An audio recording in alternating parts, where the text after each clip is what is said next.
स्वामीनाथन आयोगाच्या शिफारसी गेली 3 वर्ष सरकारने स्वीकारल्या नाहीत, त्यामुळेच आम्हाला रस्त्यावर उतरण्याची वेळ आल्याचं राजू शेट्टींनी सांगितलंय। त्यांच्याशी संवाद साधला आमचे प्रतिनिधी प्रताप नाईक यांनी।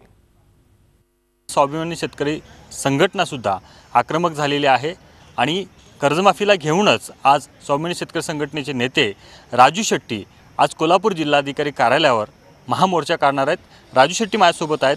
3 वर्षे वाट बघितली।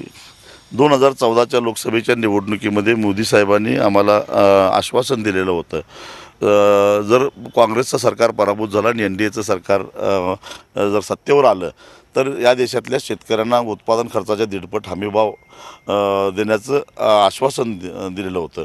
परंतु ते आश्वासन 3 वर्षामध्ये पाळलं गेलं नाही आणि मग ते आश्वासन न पाळता उलट कोर्टामध्ये सांगितलं गेलं की हे आश्वासन पाळणं अशक्य आहे आणि दुसऱ्या बाजूला सातत्यानं शेतीमाल आयात होत राहिला, निर्यातीवर निर्बंध आणले गेले, त्यामुळे कांदा उत्पादक शेतकरी उद्ध्वस्त झाला, तूर उत्पादक शेतकरी उद्ध्वस्त झाला, साखर आयात झाली। या सगळ्याचा एकत्रित परिणाम म्हणजे शेतकऱ्यांच्यावर कर्ज वाढत चाललेलं आहे, शेतकऱ्याला ते पेलणं अशक्य झालेलं आहे। आज सकाळी कोल्हापूरसारख्या जिल्ह्यामध्ये सुद्धा आज सकाळी काल रात्री जिथं माझी सभा झाली त्या ठिकाणी एका शेतकऱ्याने आत्महत्या केली। याच्यापेक्षा दुर्दैवीची गोष्ट स्वामीनाथन आयोगाच्या शिफारसी स्वीकारू असं खुद्द पंतप्रधानांनी सांगलीच्या सभेत सांगितलं होतं। त्यावेळेला तुम्ही स्टेजवर स्वतः होता। पंतप्रधानांनी तुमची फसवणूक केली असं म्हणायचं तुम्हाला? खरं तर सांगलीची सभा होण्यापूर्वी ते गुजरातचे मुख्यमंत्री होते आणि अहमदाबादमध्ये 1.5 तास त्यांची आणि माझी चर्चा झाली होती।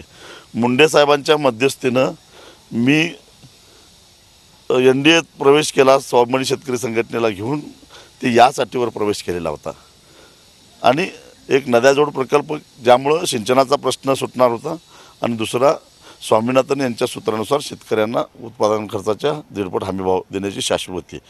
हे 2 माझ्या दृष्टीनं अतिशय जिव्हाळ्याचे प्रश्न होते आणि त्याच प्रश्नाची सोडवणूक होत नाही म्हटल्यानंतर मग मी काय हात बांधून बसू का?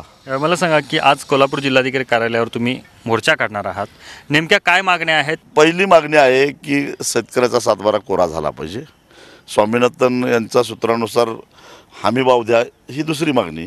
दुसरी मागणी मान्य केली असती तर पहिली मागणी करायचाच प्रश्न आला नसता आणि या भागातला जो ऊस आहे त्या ऊसाला दुसरा हप्ता 500 रुपये मिळावा अशी तिसरी मागणी आहे, जो आमचा अधिकार आहे।